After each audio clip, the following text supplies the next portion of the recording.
Welcome to the Gay Buddhist Forum, where teachers from all schools of Buddhism offer their perspectives on the Dharma and its application in modern times, especially for LGBTQI audiences. These talks are offered freely to the world and made possible by appreciative listeners. If you would like to support our efforts to share the Dharma with underserved audiences, please visit gaybuddhist.org. There you can donate, find a list of upcoming speakers, or enjoy many hundreds of these recorded talks dating back to 1996. Our speaker today is Jim Wilson, a longtime friend of the Gay Buddhist Fellowship, who has sadly been listening here for quite a while. Jim is a former abbot at the Chogye Zen Center in New York. He served as a chaplain for several years at a prison for the criminally insane. At present, he's leading a monthly Sutra Salon in Sebastopol. Today he's here. What I remember most is gentle ability to combine wisdom with humor.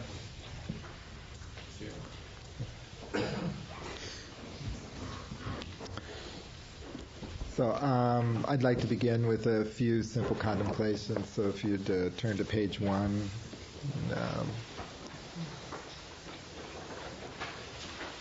Did you get extra stuff in there? Did you get extras? No. Oh, okay.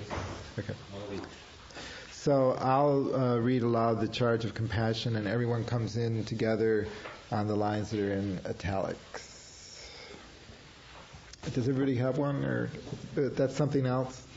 Okay. Could you share? I'm sorry, I don't know your name. Give that to him, and you two share. Okay. Thank you. Thank you.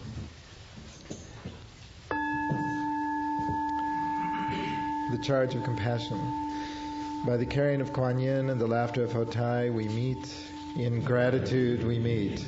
By the infinite number of enlightening ones and all the multiverses, we meet. In gratitude, we meet.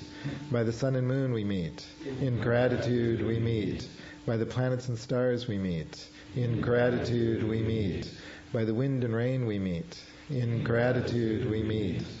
By the birds of the air, the beasts of the land, and the creatures of the sea, we meet. In gratitude, we meet. By the forests and grasses, we meet. In gratitude, we meet. By the oceans and rivers, we meet. In gratitude, we meet. By the grace of our ancestors, the benevolence of the lineage, and the kindness of all people, we meet. In gratitude, we meet. In perfect freedom, in perfect trust, in perfect joy, and perfect love, we meet in the endless circle of compassion. In gratitude, we meet. As the unborn one and as the unborn many, as the glittering, radiant, star-filled night and the brilliant sun-drenched day, dusk and dawn, shadow and light, silence and music, stillness and dance, winter wind and spring blossoms, the newborn babe and the wrinkled corpse, dust and rivers, galaxies and spider webs. Numberless the manifestations of compassion, unborn the origin and the end, endless the tears of compassion, endless the laughter of compassion, and herein lies the secret of the circle of compassion, only that if we do not discover the compassion within, all of our seeking without shall end in vain. For truly, compassion is the whole of the Dharma, from before the beginning of time, throughout all space, permeating all realms, the endless release of the song of compassion.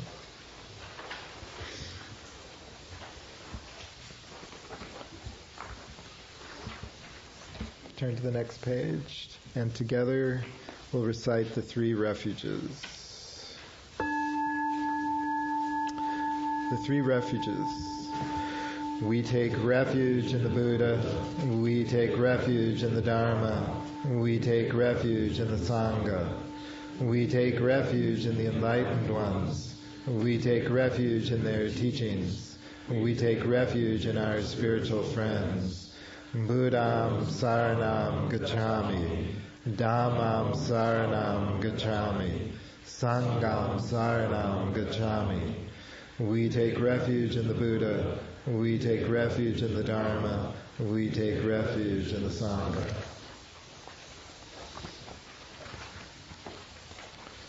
Turn to the next page. Again, I'll read the contemplations aloud, and everyone comes in together on the lines in italics.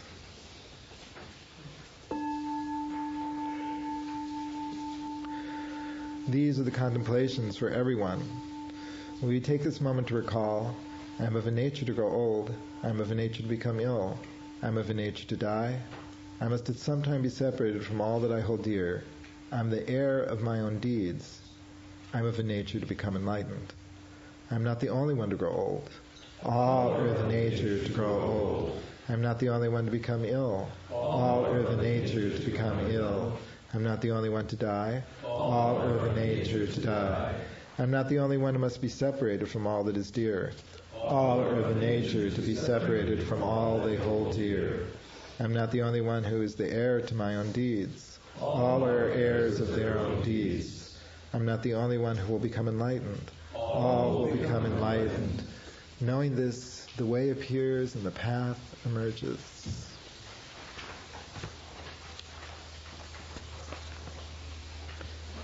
I'll read aloud the contemplations on our good fortune.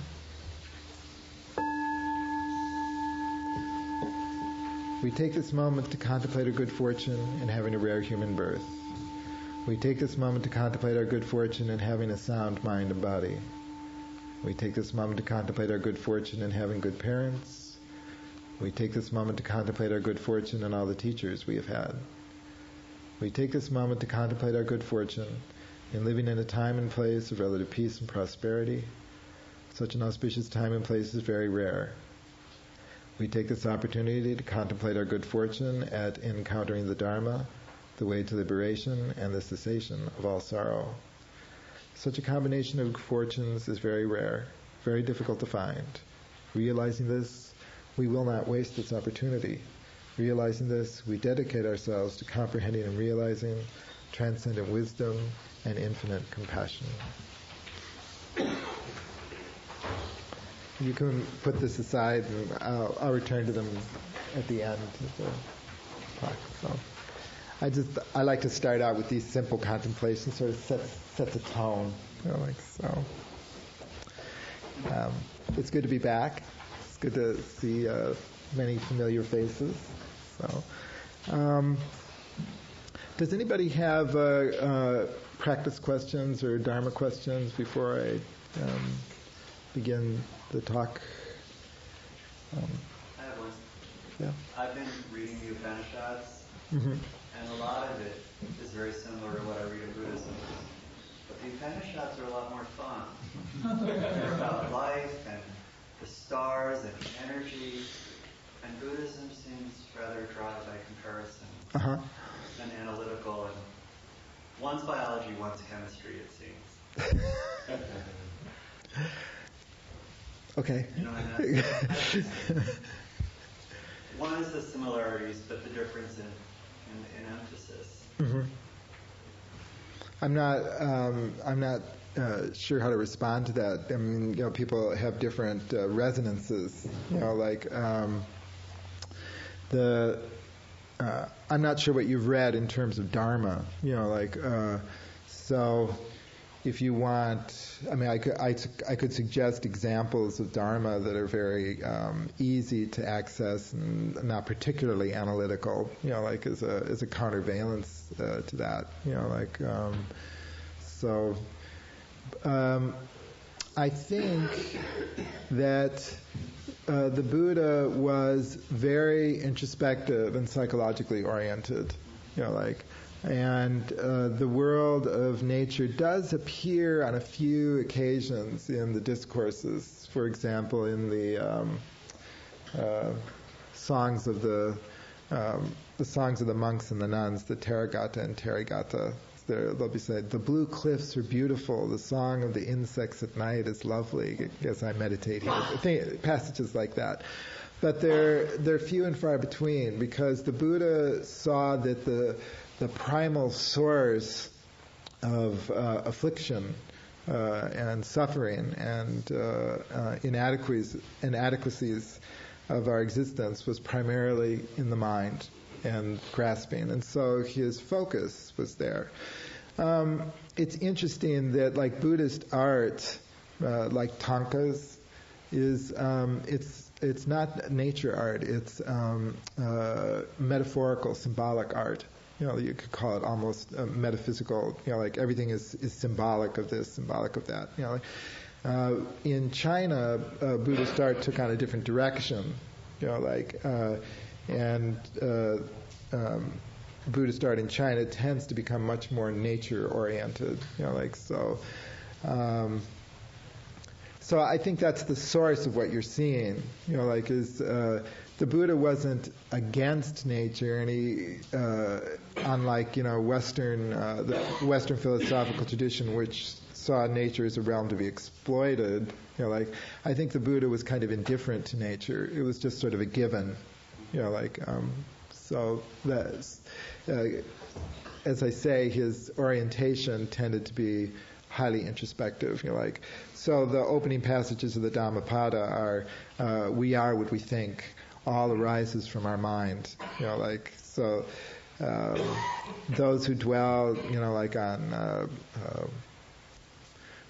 angry thoughts and hateful thoughts, suffering will follow them like the wheel of a cart follows the ox that pulls it. Those who do not dwell on such thoughts, suffering will cease, happiness will follow them like a shadow which never leaves. So that's, that would tend to put Buddhist practitioners toward an interior examination. Any other questions here? Today I'd like to talk about the fourth noble truth, the truth of the path. Because the path is the very practical aspect of the Buddhist teaching. Do people know the fourth noble truths here? Are there people here who don't know the four noble truths? So yes, good. So no. Okay, so one of the core teachings of the Buddha is called the Four Noble Truths. And the first noble truth is there is suffering. Living beings suffer. And the second noble truth is there is a cause to this suffering. And the third noble truth is that it is possible to bring about the cessation of suffering. And the fourth noble truth is there is a path which leads to the cessation of suffering. And the path is usually broken down into eight aspects. So the path is the most accessible aspect of the Buddhist teachings, because here he's saying there are actual things, specific things you can do in life to bring about the lessening of suffering, hatred, anger, ignorance, all of those things. So here is where our practice really blossoms. The first three noble truths are important as foundations, but the fourth noble truth says, I can do this, and the result will be that. So think of path. One of the ways of understanding path is by comparing it to other aspects of life. So if I want to become a guitar player, there is a path to becoming a guitar player. Buying the instrument, learning to read music, learning how to hold my hands. All those things will lead to becoming a guitar player. You can apply this to anything: quilting, cooking. There is a path. So there are many paths in life that people take.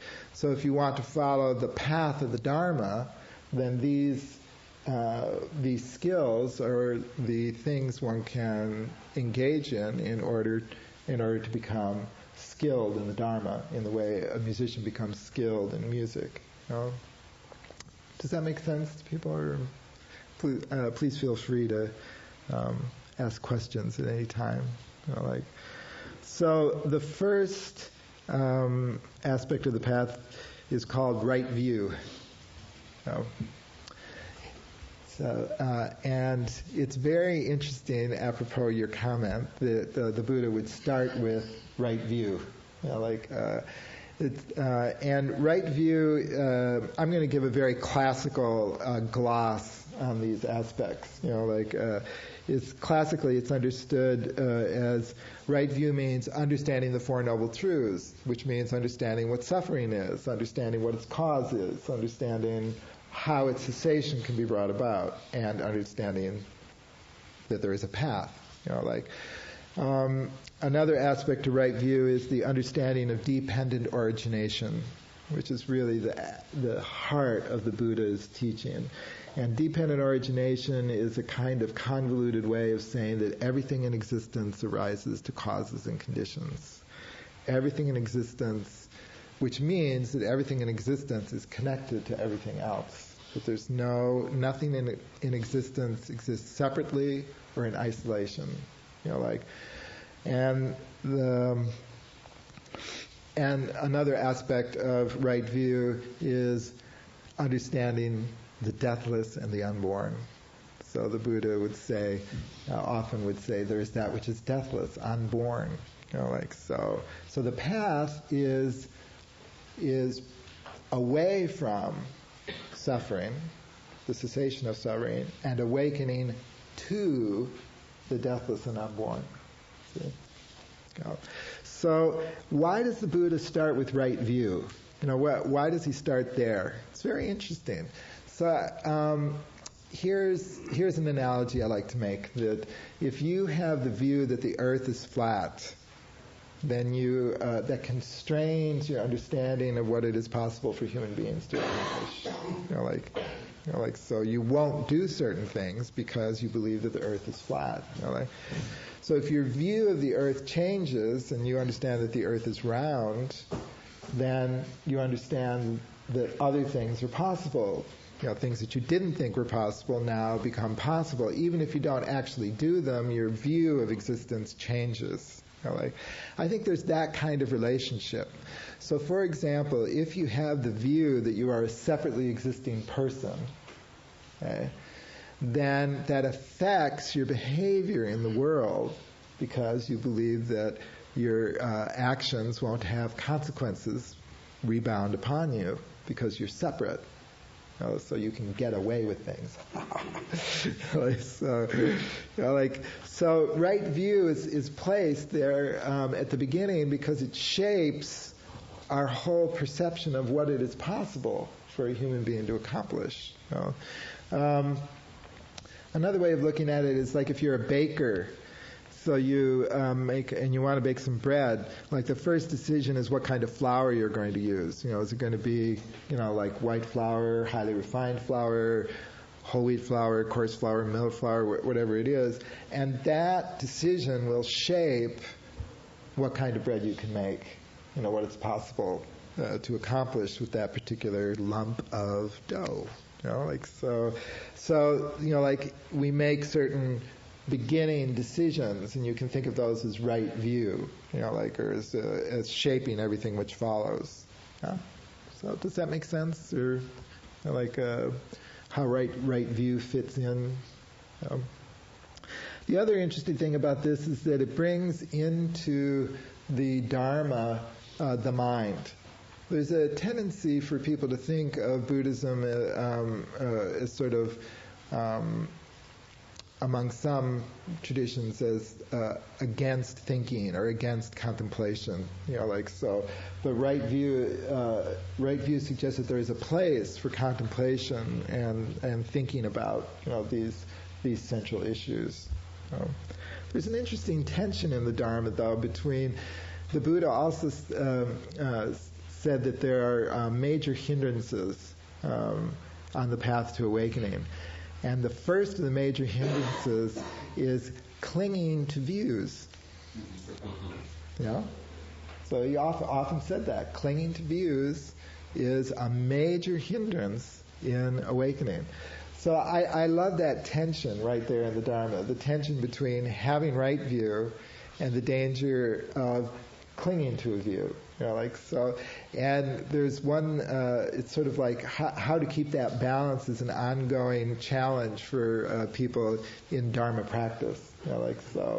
One of the things that I think the Buddha was getting at was that if you adopt, say, the view of dependent origination, and then you decide that everybody who doesn't have that view is a fool and stupid and unworthy of consideration, that would be clinging to view.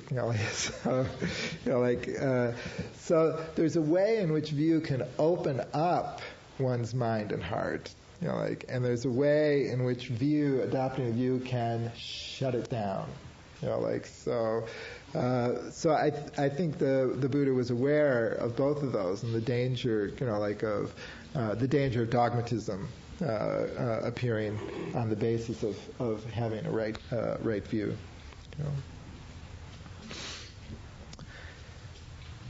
Questions or comments? Does everybody have right view? Actually, talk about, I'm not quite sure what word to use. I guess wholeness would be, to have right view when you haven't understood the Dharma or practiced it long enough to, I guess to me right view implies understanding. In fact, the path is a way to achieve some different kind of understanding or something that transcends understanding. So I'm wondering, is right view really much more limited than what you're talking about in terms of not having to understand it all at once, but just adopting, some kind of basic set of principles, or in other words, is there something limited enough about right view that the beginner can grab it, or is it another sort of intangible that you're constantly sort of working to expand towards and achieve I think that it's more the latter, that what I find about the Four Noble Truths and the Eightfold Path and things like that is I can always circle back to them and unpack them and find more depth to them than I had previously, so part of my regular practice is to contemplate the Four Noble Truths, and I always find aspects of them that I hadn't seen before. They're very rich. In the first sermon of the Buddha, which he spoke to 5 friends, and he said that before he had awakened to the Four Noble Truths, he was an unenlightened bodhisattva on the path to realization. And that on the night of his enlightenment, he put it this way: I saw suffering as suffering. I perceived it. I saw it. I saw its origin. What gives rise to it. I perceived that. And I saw its cessation. And then it's interesting in that passage. He goes, I saw its cessation. Cessation. I saw the cessation of suffering. And then he said, and I saw that there is a path to this awakening.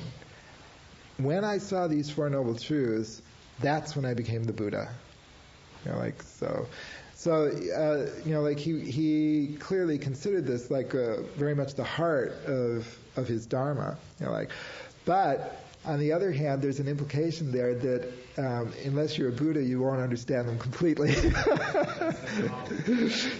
But even a little bit of understanding, takes you on the path. I think of the path as kind of a spiral, rather than a highway. Yeah. Is the doctrine, or is it the idea of codependent origination, is that considered a belief, or is that just self-evident? It's not self-evident. Not to me. Dependent origination, dependent co-arising, all the other translations of it, the reason it's not obvious is because our sensory experience does not normally validate that understanding. So, for example, if I look at this bell, I do not see that it has arisen due to causes and conditions. The bell doesn't tell me where the metal came from, who shaped it, all that sort of thing. It just seems to sort of be there, I can infer that it arose due to conditions. I can infer that it's changing. I can infer that it's impermanent, all those things. But our sensory experience is, the Buddha would say our sensory experience is deceptive. He didn't say it was our perception was illusion, but it's askew. And the teaching of dependent origination at first runs against that common perception. That's why practice is necessary. That's why that's why one needs to practice regularly, because our ordinary everyday experiences of sensory reality does not support this. However, it's not that's not 100% the case. There are experiences and phenomena in existence which do, in fact, validate the understanding of dependent origination, so that we don't have to rely completely on inference. The best realm of experience for entering into the reality of dependent origination is the sonic realm. Okay? So when we turn our attention to the sonic realm,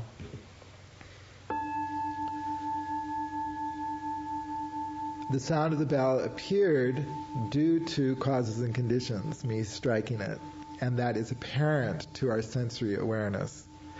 The sound of the bell is constantly changing, and that is apparent to our senses. Okay? The sound of the bell is impermanent, which is apparent to our senses. And so, but what needs to be done is we need to infer from that experience to all existing things. So, just like the sound of a bell, all things arise due to causes and conditions. Just like the sound of a bell, all things are constantly changing. Just like the sound of a bell, all things are impermanent. And now you have experienced reincarnation, rebirth. See? Like, when causes and conditions are auspicious, the sound of the bell reappears. So you don't have to posit any a weird world or a homunculus bell hopping around looking for a place to be reborn. It's just causes and conditions give rise to it again. But I digress. My point is that there are, I call this the gate of sound. Okay? But you need to draw your attention to that aspect of existence which the Buddha called dependent origination. It's not only the sound of a bell, that cushion, this room, everything arises due to causes and conditions. Everything is like the sound of a bell. Or you can go to a river. How is everything like a river? Everything is flowing like a river. Everything is constantly changing its form like a river. Everything is like that. So what is needed is to shift one's awareness to perceive the universal in the particular. Okay? Then you can perceive that dependent origination is true. So, but it does take some work, some practice. I don't know. I'll save it for next time. Okay. Yes. This is just reminding me of when my little brother was littler, and he constantly just asked why. Yeah. Why is this happening? Give him a reason. He said, well, why does that happen? Right. Give him a reason. And it would just be a never-ending spiral of whys until I said, just because. Just because. Yeah, that's right. Right. Because all things arise due to causes and conditions. And then your little brother would go, He'd ask why. Yeah, he'd ask why again. Yeah, kids go through a period where they discover that they can get a lot of attention by doing that. So, yes. Do you think that the Buddha's pointing out all of these examples of dependent origination are intended to be utilizing the world that's apparent to him and his disciples in order eventually not just to see that everything is dependent, but because everything is dependent, yourself is Yes. also. Yes. And that's the goal of his teaching, is to directly see that you are also that nature. Yes, that's correct. Yeah. So that's and the implication of that is the Buddha would phrase this as, you have no self, you have no soul. If you understand the doctrine of the Buddha, there is anatman, or in Pali, anatta, so. And what he was getting at is, if you look for in this bell a separately existing bell, the bellness of the bell, you cannot find it. Like there is no aspect of this bell which exists separately on its own. If you look at yourself and you try and find a separately existing self, you cannot find it. You cannot find it in form. You cannot find it in your feelings, your sensory experience. You can't find it in emotions, your impulses. Like you cannot find it in consciousness. Consciousness arises due to conditions. So it is intimately interconnected with the realm of form and other things. So when the Buddha said that there is no such thing as a self or a soul or an individual person, he was not saying you do not exist. Just that I can, in fact, strike the bell. Yeah. So he wasn't negating existence. He wasn't negating the existence of the bell. What he was addressing was the manner in which things exist. Okay? So that's a subtle distinction, but it's very important.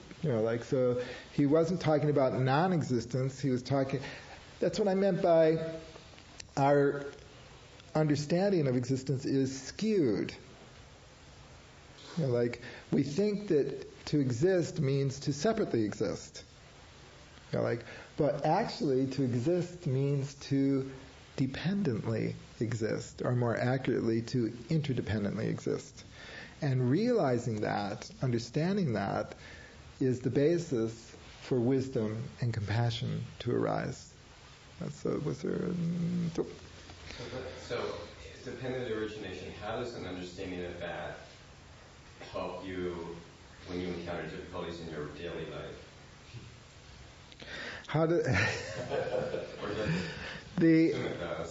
The intellectual understanding of dependent origination would not have an immediate effect.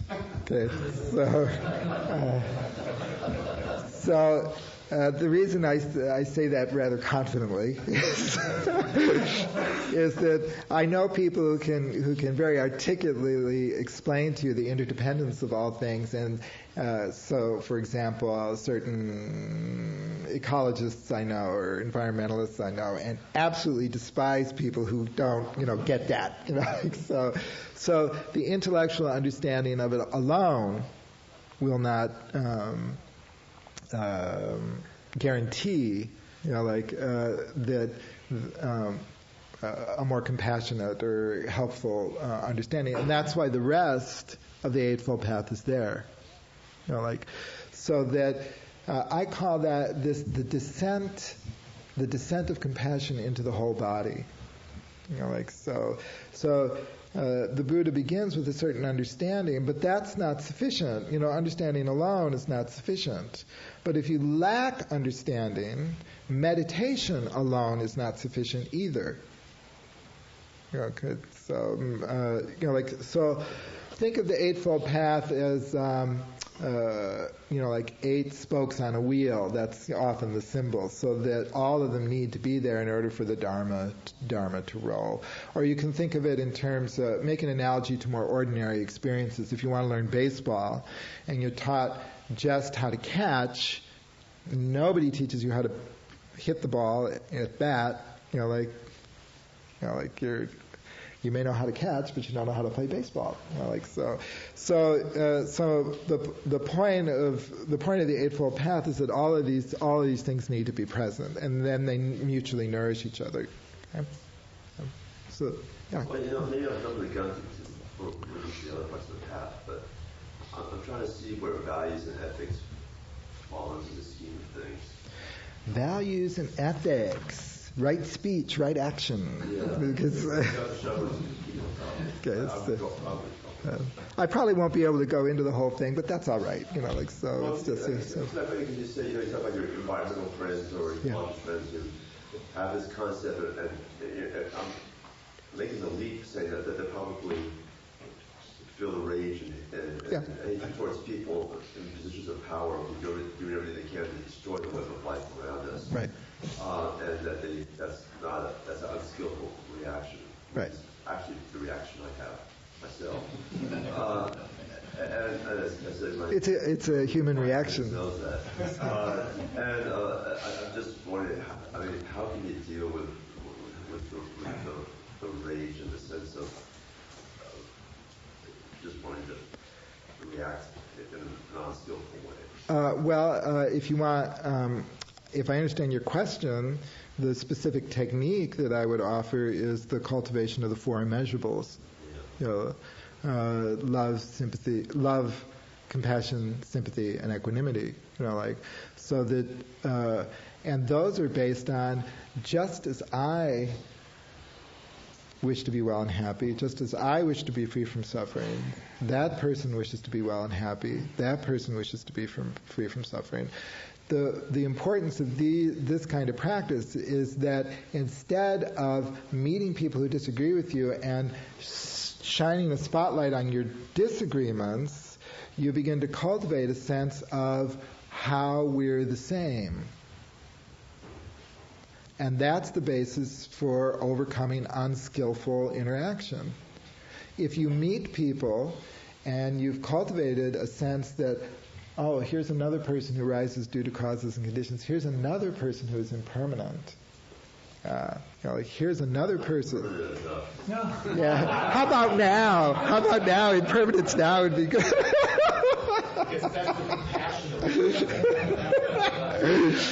I know that one. Here's another suffering person like me. See, so you build that sense of commonality. Then it's possible on that basis to interact skillfully. It doesn't mean that they're going to agree with you. Even the Buddha was not completely successful at teaching everybody. There's famous examples of the Buddha giving sermons and people getting up and walking out. So don't like that one.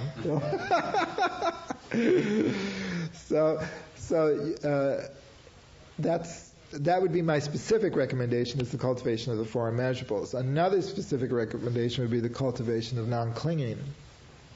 So that anger arises. Of course anger arises. I'm a human being. That's what happens. Stimulus response. But if you become skillful at non-clinging, then that kind of anger and hostility can move through you, like the sound of a bell moving through you, and then you can move on.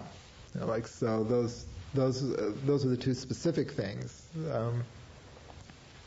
So the second aspect of the Eightfold Path is right intention. Incidentally, translators love to quarrel with each other, so you'll get various interpretations of these terms. I've often seen this translated as right thought, but I like right intention better, so that's what I'm going to use. And the classical commentaries on this say it is the intention of renunciation, it is the intention of goodwill, and it is the intention of harmlessness. Which brings in ethics for the first time. The intention of renunciation is, the Buddha was a renunciate. How do we integrate that into our ordinary life, our ordinary practice? So renunciation is foundational for the Dharma at a very basic level. So let's say you want to practice the Dharma and you decide to go to some group that meets on Thursday evenings. So that means you're not going to go to a movie, you're not going to, do this or that. That it takes a certain level of commitment, and that's a renunciation of other things. But that's true of any activity. If you want to write your master's or PhD thesis, you have to stop watching TV, turn off the internet, you're not going to go out this weekend because you have to write your thesis. And we don't normally think of that as renunciation, but that is the core of what the Buddha is getting at. That there has to be a certain level of sustained commitment, and a certain sustained level of non-distractedness, which he encompasses in the term renunciation. In the classical commentaries on this aspect, renunciation, this is ultimately, renunciation is the renunciation of greed, anger, and ignorance. So, that would be okay. And it is the intention of goodwill, and it is the intention of harmlessness. So the intention of goodwill and harmlessness, like the first ethical precept of the Buddha is, I undertake the precept to refrain from harming living beings. So why is that foundational for the path? Why is that? Why is harmlessness and goodwill? What's he getting at there? For intention. It has to do with the agitation of the mind. If you are strategizing to harm other beings, a whole raft of other things comes in. Usually lying, deceit, deception, anger. All of this comes. This agitates the mind, the heart, the whole body. Usually other people around you as well. It is very, very difficult for the mind to settle, for you to gain other entrance into other aspects of the path if your mind is agitated in that way. So it's a condition for meditation, contemplation. It's just the Buddha saw that there was a very strong connection. The other thing is the intention of harmlessness and goodwill begins to open the heart center, the heart wisdom. So it's moving it from just the consideration that everything is connected to, because everything is connected, I shouldn't harm them. I get it now. It's moving, beginning to move it into the space of activity.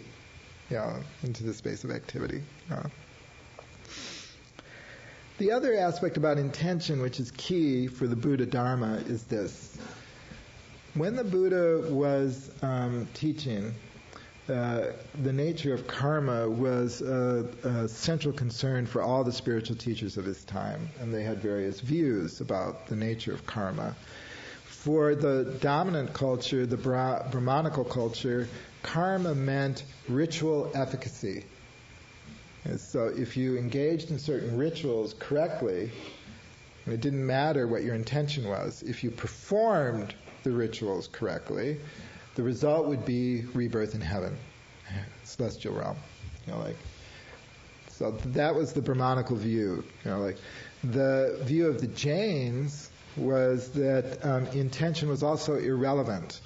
That the Jain view was that karma was matter. Matter was karma. From the Jain perspective, all karma is bad karma. There's no such thing as good karma. So the idea is to separate the soul from matter through various ascetic disciplines, and that's how liberation is attained. What the Buddha suggested was that intention was the key to awakening and to overcoming karmic hindrances. This was a revolution in Indian thought, as a number of scholars have pointed out. The degree to which this influenced Indian thought cannot be overestimated. Today, Brahmanism and Jainism routinely include intention in their understanding of karma. But if you go back to the early texts that were contemporary with the Buddha, they actually mock Buddhists for suggesting that intention is important. It's very interesting. The early Jain sutras will mock the Buddhists. Here's a parable. So the Jain Mahavira said, intention, I see. So in other words, if I think that I'm throwing a gourd into a fire and it's actually a baby, since I didn't have the intention of burning up the baby, it doesn't matter. Of course it's a straw man. Whoever threw a gourd into the fire, But there's numerous passages in contemporary, contexts where Buddhists are mocked, for the idea that intention determines the karma or has an influence. Today, that's very widespread, commonly understood. What was your intention in doing that? And we let's say somebody does something we consider wrong, but then we say, what was your intention? Because that will mitigate our judgment of the action. So I just wanted to point out that this was truly an original understanding of the Buddha at that time. Well, again, I struggle with this because of the old cliche, the road to hell is paved with good intentions. Yes. A lot of I know I can reconcile that if you step back and say that a lot of people act out of what they think are good intentions, but there's a tremendous arrogance thinking that the other parties can't live their lives the way that they see, or that there's value in the other people's way of seeing things. So you have to drag them into your way of seeing things, and that's a good thing to do. Because again, you see religious fanaticism is, I think, a lot of people are doing terribly harmful things, but they're not doing it because they think of themselves as evil, think that they're doing good things. Right. And so I mean, how do you reconcile? The way to reconcile that is to you offer the Dharma to those who are interested, and if they're not interested, you don't offer it. That's how you do it. How to reconcile doing an evil act in a way that you think that you're doing good. Oh, that reconciliation. Yeah. How do I? That's not Buddhist to understand. Yeah, I'm not sure how to respond to your question, because that could take like a whole morning, or a whole lecture. People usually do evil things not thinking that they're doing evil things. They think that they're doing good things. So if you put in the intention of harmlessness, you have to get kind of a feel for what the Buddha meant by harmlessness. You have to begin to contemplate some of the teachings like the Dhammapada, or chapter 14 of the Lotus Sutra is an excellent example of it's called peaceful practices. Where the Buddha says I'm summarizing the whole chapter, but the idea is that a Dharma teacher does not approach people with the Dharma unless they express an interest in the Dharma. That's kind of the whole thrust of that chapter. And so I can't answer for other people. I can only say the principles upon which the Dharma is practiced and what harmlessness means. Yeah, mine is actually another aspect of what Clint just asked, which is that I often see that I've had good intentions, and then I look at the consequences, and they are very far away from what my intentionality was, and that offers me an opportunity to look at what my understanding is, and to see that there were some unfortunate breaks in my understanding. So the intentionality was affected by my lack, in some ways, of understanding. And therefore, I sort of go back to what you said earlier, that in fact these are all connected, and that one all by itself can't necessarily lead to the outcome that was desired because of other attentions that were not being paid to the other parts. There's wonderful stories in Buddhism about what do they call it? Idiot compassion. Where my favorite story is, your friend comes to you and they've been fired from their job, their partner has walked out on them, they've asked, they don't have enough money for the rent, and they called their parents, and their parents said no. And so your friend comes over to you and says, I just want to shoot myself. So you go out and you buy a gun and you come back and you go, here you are. So that's idiot compassion. So just intention by itself is not sufficient, and the Buddha wasn't saying that. So you also need wisdom. You need to have wisdom, which is based on right view. So they do feed into each other. Also, I'd like to say that none of these are, fixed dogmas. Remember I talked about a spiral? You go back to them and you unpack the meaning more and more as your practice of the Dharma unfolds.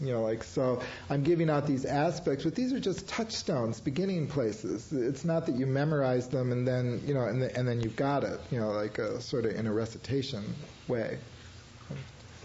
As you were talking, I was thinking the idea of dependent origination is so vital here, because if you can believe yourself and with any luck convince someone else that that's the case, implicit in that is that there are limits, and that no matter what your intention is, it's going to butt up against someone else's space, beings, you're not self. And if you don't take that into account in your action regarding the intention, you're likely to have bad consequences. Yeah. Thank you. The third aspect is right speech. So the Buddha spent a lot of time on right speech. So classically, right speech means abstaining from false speech, deceptive speech, harmful speech, slanderous speech, harsh speech, and idle chatter. And it is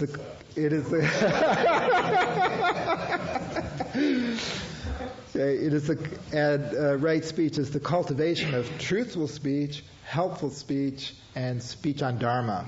The Dharma is the greatest of all gifts. So speech on Dharma is the greatest of all speech. So there's a wonderful discourse, which I can't remember exactly where it's located, but the Buddha said it's not enough for speech to be truthful. It also has to be helpful. Right speech is a really great practice. It's really a great practice. All by itself. If you want to start on the Noble Eightfold Path, right speech is a really good place to be good. Just at the end of the day, I kind of do a review of my day, and one of the things I do is I review my speech. Was my speech helpful? Was it truthful? Was it not deceptive? This, that, and the other. So it's a wonderful, wonderful practice. The fourth aspect is right action, and I wanted to get to that because of the questions about ethics. So classically, right action means abstaining from taking life, abstaining from stealing, abstaining from sexual misconduct, which are the first three of the Buddhist precepts. And right action is also the cultivation of generosity. Generosity. So freely giving, without expectation of reward. So, and obviously there's a lot of overlap, here because right intention, the intention of harmlessness. So right action, abstaining from taking life. So abstaining from taking what is not given, abstaining from sexual misconduct. So that's right action. Also a marvelous practice, all by itself. 1/3 of the Buddhist canon is devoted to right action. A full third of it. The Vinaya is, which is the code for monastic practice, is actually an expansion on right action. You could think of it as a commentary. That whole section would be a commentary on the fourth aspect of the Eightfold Path. Why would the Buddha emphasize right action so much? And it goes back to dependent origination. All of our actions have consequences and effects. So that's where the Dharma really unfolds. That's where the Dharma is present in the world. That's where, it really manifests, in our activity. In a sense, the Buddha believed that there's no such thing as an enlightened being, because there are no beings, because there is no such thing as a separately existing entity. Okay? There is only enlightened activity. Yeah? There's no enlightened being. There's only enlightened activity. So, hence his emphasis on right action and the precepts. Ethical precepts, conduct. Also intention. What is placed into that Does that make sense about no such thing as enlightened being, only enlightened activity? Does that? No. No. Yes. What that is getting at is that to say that there is a being is to imply that there is a separately existing essence or some separately existing aspect. If there is no separately existing aspect to me, then what am I? I am my activity in the world. Sorry. Did I confuse it further? Buddha said somewhere that, take these ideas. And I said, work for you, work with them. Yes. No, they don't. This one doesn't. Okay. Does that mean do I flunk? But I experience people, I know everyone is connected, but I experience them as richly particular. Yeah. And this defies my experience as a human being. First of all, you don't flunk. Second of all, the particularity of persons is the result of their interdependence. It's not in contradiction to their interdependence. The reason they're particular is because my parents were different from your parents. So the individuality of things is a consequence of their being conditioned and arising out of causes and conditions. And the other thing I would toss into the hopper here for consideration is that one of the things that all things have in common is their uniqueness. Okay. So that the particular uniqueness of every existing thing is a transcendental aspect of experience. They don't conflict. The transcendent and that's part of what I meant by seeing the universal in the particular, because the particularity of things is their universality. So. I just don't see why things being connected excludes a self or soul. Only if you define self and soul as being separately existing. If you don't define it that way, then it doesn't exclude it. I think that needs to be brought out more. I agree. It is. I thank you for clarifying that. I appreciate it. So, and along that line, though, if you accept the concept of self or soul, as long as it's not uniquely independent, then you also inevitably have to accept the dissipation and of that soul into other things later on. It isn't like the soul then will no longer be like the Christian concept where it'll exist for all eternity. It arises, it exists for a while, and then it dissipates to other things. Is that... That's an interpretation. I don't think that would be a classical Buddhist interpretation. I but thought that's what you were saying. But I would like to reserve that for another talk. Sure. What? The jiva. The jiva, yes. One of the issues of impermanence is the causes and conditions. You just have a few more minutes? Okay, so there's also right livelihood, right effort, right concentration, and right meditation. Don't forget them.